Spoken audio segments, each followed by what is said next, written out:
Welcome back. I'm sitting here in the middle of an unirrigated row garden. 3 feet apart, various brassicas growing, and they're doing awesome. And it's barely been raining. Let's take a look at the system real fast and I'll show you what we did. I am officially crazy about single row gardening. And here's why. This area back here is terrible soil.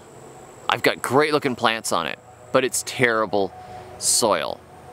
This area was where we had our pumpkin patch this last year, and there were spot applications of really fertile stuff. And by really fertile stuff, I mean all of our leftovers out of the fridge. Bones, meat, scraps of old like beans and rice and whatever else, buried in pits with charcoal and ashes, and then we made mounds over that, and we put a little bit of Steve Solomon's special magic micronutrient mix in each one of those hills, and we turn around and we planted like every 8 feet across this whole area. We had a pumpkin hill, and you saw we got like 400 pounds of pumpkins out of this little area, out of really crummy soil, but we didn't improve the ground all in between them. So this fall, when I decided to do gardens back here, I said, you know, I really want more brassicas. I ran out of broccoli and I ran out of radishes and cauliflower and that sort of thing before I really wanted to. We didn't have enough to put away or freeze or anything. We had a lot of fresh eating in the spring this last year, but I want more brassicas, by golly. And so this area back here, before it was the pumpkin patch, I had the rows running this way. And they, you know, they did okay, but we have this big problem here where you get a ton of rain and then you get no rain for weeks and then you get a whole ton of rain again. So even though I have well-draining soil, that area got rutted up and the limited topsoil that I had was just kind of washing away sideways in some of these rains. And it just pounds. The rain just comes in, we're talking like 6 inches in a day, 10 inches, you know, a foot in a weekend. It's just ridiculous. So I took the permaculture concept and I ran the rows this time on contour. They're running the way the slope goes back. They follow and they go across the slope, counter to the slope. So they're perpendicular to the slope. And instead of doing the regular beds that I normally would do in the grocery row gardens, 4-foot wide beds where I put maybe a couple of rows of vegetables in them or 3 rows of vegetables in them, I gave them single mounded beds. Each one has a single mounded bed with a row of crops on top of it.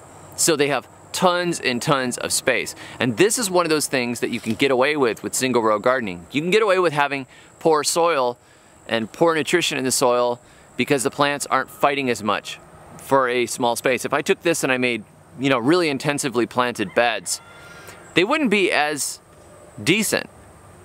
And I would have to water them. Having this wide spacing means there's less water and less fertilizer and less fertility that is being fought over. So instead of having a really, really highly fertile small space with lots of irrigation, we're sharing probably that same amount of fertility, but we're sharing it with plants that are wider apart. So it's like 1 loaf of bread, you know, getting divided between 20 people compared to 1 loaf of bread being divided between 2 people. We have more space than we have fertility, so we spread it out and the plants are getting enough fertility now. And I'm not having to carry irrigation out here or try to figure out how to run a hose all the way from the side of the house. You want to see how far it is from the side of my house where the hose is to right here? I'll show you.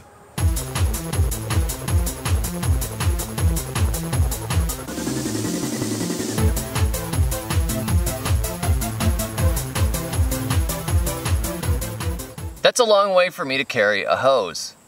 So instead, when it's dry for more than 2 weeks, I'll take a couple of watering cans and we've got this rolling cart. I'll put 5-gallon buckets in the cart and I will mix a nutrient solution into water and roll out those buckets, and then I'll fill watering cans and just give these a drench down these rows. So we do that in the evening so it absorbs it through the leaves and through the roots, and they grow great on it and it perks them up enough.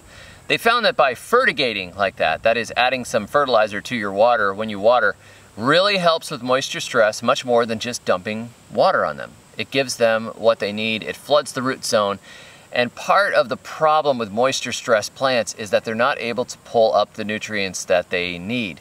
So by drenching them with a light nutrient solution, the water is going down around the roots and bringing them the nutrients they need to keep growing. Before we go any further with today's exciting content, I would like to thank my sponsor, Squaresnake. Another thing is, because these are 3 feet apart, again, they don't need that much water. If these were tight together in a bed, these broccoli would be wilting regularly every day, and they don't really wilt much out here. I haven't noticed them wilting even in the middle of the day. It's because they're widely spaced. And we're not going to get significantly decreased yields.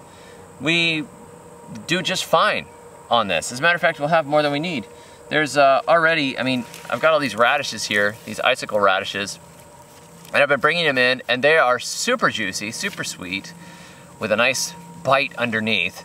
And then they're just doing that on minimal care. They're just rows out here. We come out and hoe it occasionally, and we water it with the little bit of nutrient solution occasionally. I think I've done that twice in the last month and a half or so since we put these beds in. But we're getting plenty, and these actually need to be thinned out farther because these broccoli should be at least 1.5 feet or so apart in the rows. So what I'm going to do is take some of the smaller ones out of here and transplant them into where I have gaps, where different critters have chewed through rows that I have in another garden. We'll just use them for transplants and move them on.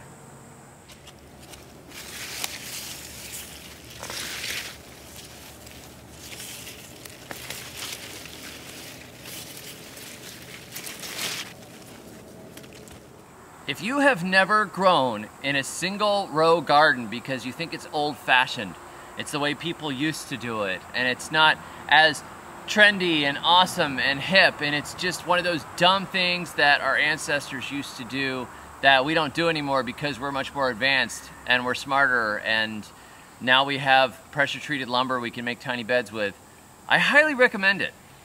I recommend taking a piece of your yard, if you have the space, and spacing your plants wider, giving them 3-foot spacing, giving them nice single rows that you can hoe around. Just till them under, till the area under, put in your rows, mark them off. Before you plant, just go down and dust a little bit of fertilizer in each one of those rows, or do what I did, till some alfalfa pellets in, and then follow it up with a little bit of micronutrient mix from Steve Solomon, or whatever you have, bone meal, blood meal, fish emulsion, you know, whatever you want to use. Give it a try. I think you'll be surprised by how well they grow, particularly if you plant at the right season. And you may be able to do it with just the rain that falls from above. Definitely worth experimenting with. Since I have moved to a larger garden space, I have found that this is a dead simple way to not have to babysit the garden, but to get extra food for the family in a less maintained area that is farther out from my house without having to drag a hose around. So check it out, and be sure to also check out my book, Grow or Die, The Good Guide to Survival Gardening. And until next time, may your thumbs always be green.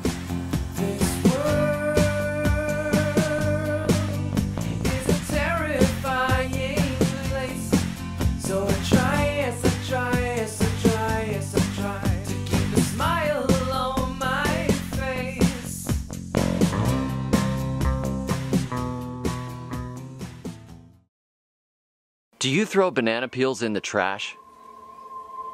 Are your coffee grounds also being thrown in the trash? Do you compost ham?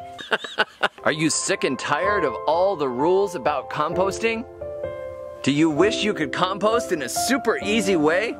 And stop throwing things in a landfill? And stop being a terrible person? Click on the link below and sign up and get my new composting booklet, which shows you how to compost easily and simply with hardly any work at all. It's insane how easy it is because it follows natural principles. Sign up now. Quantities are not limited.